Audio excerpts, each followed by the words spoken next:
Um, so about 2 weeks ago, I was in the hell dimension, which I frequent all my life. I go there since I can remember. It's part of my creation. And first, it was these Caucasian white people. It's all black, it's dark, and they're in houses where they did a lot of their evil. They'll find themselves in hell there, and they can't get out of the houses. That's part of the dimensional trap, which is intended. It's a lot of explaining, so I'm going to bypass all.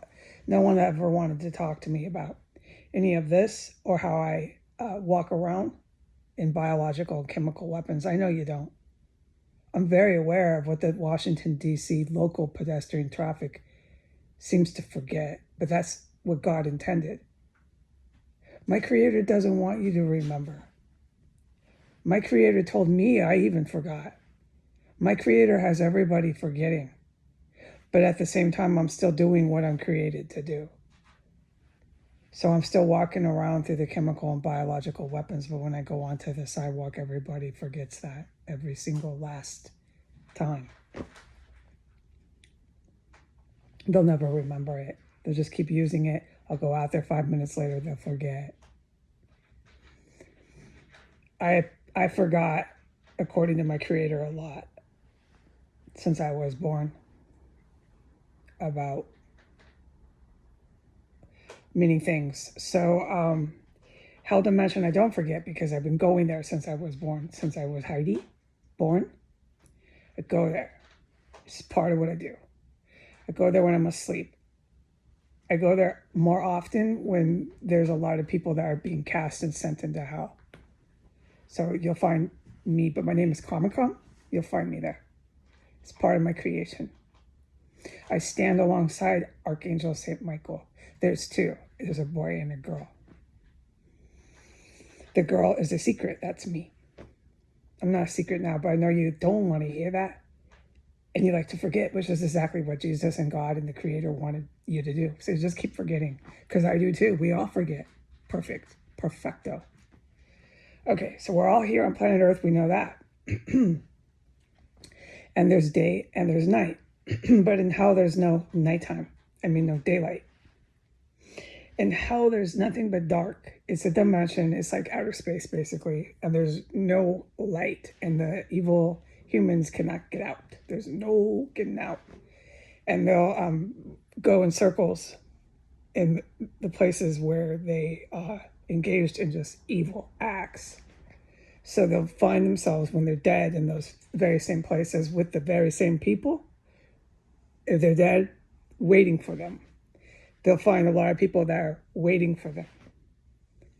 And they'll all be right there, same type of circuit, same type of houses. I would love to be more definitive and in detail, but I got 14 minutes here.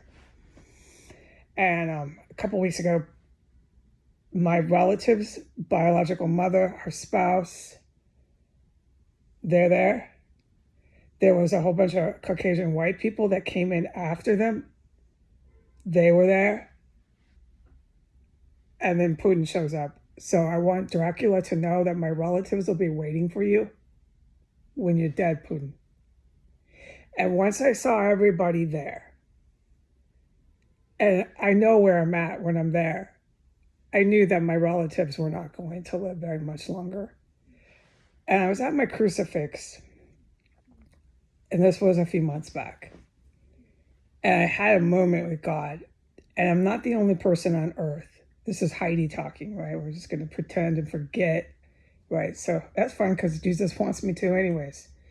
So I'm at the crucifix and I'm praying. I have to pray with my ears plugged here. There's never been a time I've never had to or had the ability to not plug my ears. When I pray in Washington, D.C., I've always had to plug my ears. And I started to realize, like I do right now, I got to plug my ears, at least one of them. I started to realize that God wanted me here. My creator definitely wanted me here, because this is a seriously evil city if you have to plug your ears to pray. I've never, ever had a chance where I could just freely pray. I have my crucifixes from Jerusalem. I have holy water. I have holy oil. I've had it since I was, 30 years old. It's like very, very sacred to me. I have my St. Michael. I have my Mother Mary, so on and so forth. So I have my pop-up altar that is never without. I'm never without. Okay, it's going to be around me. And so when I can in this terrace cell, I try to get on my knees, but I always at least kneel, pray. It's a Catholic thing. You kneel, pray, you do the sign of the cross, yada, yada. So I go over there praying, and it's a few months ago, and God spoke to me so profound, so profound. It was, subconscious, when God's speaking to his faithful, his children. He said, the wrath of God has come to your mother. She cannot kill her children anymore. Your mother cannot kill her children anymore. She cannot keep trying. It was something like that. It's not quite verbatim, but I am paraphrasing, but it was so profound. So my biological mother can't carry on trying to kill her own kid just forever and ever and ever with Putin and all the KKK, Ku Klux Klan. It just isn't going to happen. The wrath of God. So I knew it. And I believe I contacted her after that. And I remember I told her I loved her and I forgave her. And I'm so grateful I did that, because I also knew that the wrath of God had come. I can't remember, honestly. I have to look at my notes and see the terrorism that they engaged in, the domestic terrorism they engaged in right in front of me multiple times. If the wrath of God, the day that I had that incredible spiritual experience, that it came out of nowhere. I would love to tell somebody this, but no one likes to talk to me. I am left alone day and night in the United States of America. But this is also, Jesus gives me these spiritual experiences. He says, you don't need to have anyone to tell that to. It's between me and God. I know what I had. It was one of the most intense spiritual experiences of my life I will never forget.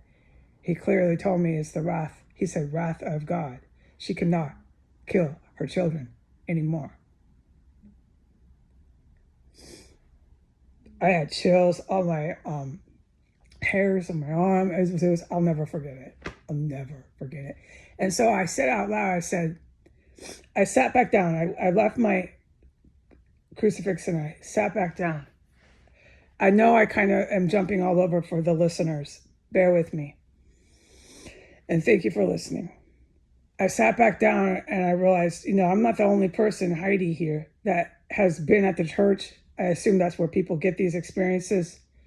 You don't need a church. You can have your altar at home. You can be at the beach. You don't even need to have your Mother Mary right there, but I'm so grateful I do.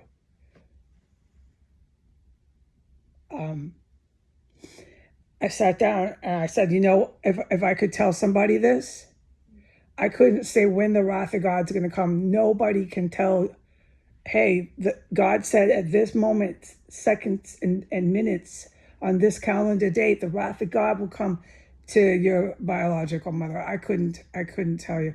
And if I could look over the notes, and when I had that wrath of God experience, the spiritual experience, I can't recall right now when I'm doing this on social media.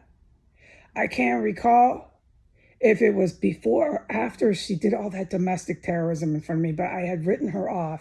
And I remember around that same time span, I told her, I love you and I forgive you, and I really meant it. And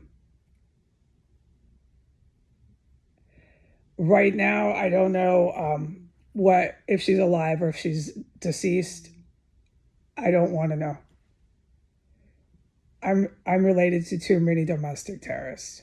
And they thought it was too easy with Vladimir Putin to just pretend that I had mental health issues and call police to my door and have the police do all the dirty work. It was just too easy in this terror cell and in this city to just keep pretending that this wasn't happening here, that I wasn't nearly dying from poisons, that it was all in my imagination. This was all just a mental health crisis the severe poisoning, the dead bodies, you name it. It's just in my mind. It was a hallucination. Just call those cops. Let the cops do the dirty work. So I don't know. I let it go. I had to. The day I find out that she has passed away, it will be hard for me. Yeah, but I also know what she tried to do to me in the end. She did it for white power. She did it for organized crime. She did it for Vladimir Putin. She did it for the Prince of Saudi Arabia. And they knew it with their eyes blinking what they were doing. So the hellhounds took her and her husband. I can describe in detail what hellhounds look like. Took her and her husband on a carriage into the hell dimension where they wait for Putin.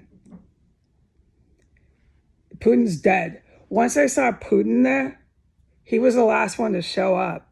There was my relatives, then all these white people that were in organized crime. They were American. And then Putin. And they were waiting for him. So once I saw Putin there, that's why I've been saying ever since, if anyone's noticed, I've been saying, you're dead, Putin. He's dead. I'm sorry, you can call me crazy, right? Tongue in cheek. But you can go ahead and call me that. But once I see someone there, they're dead. I don't care if they're fucking in the Olympics. I don't care if they're the fuck on TV. They're dead. Dracula is dead. And very unfortunately, so are many of my relatives.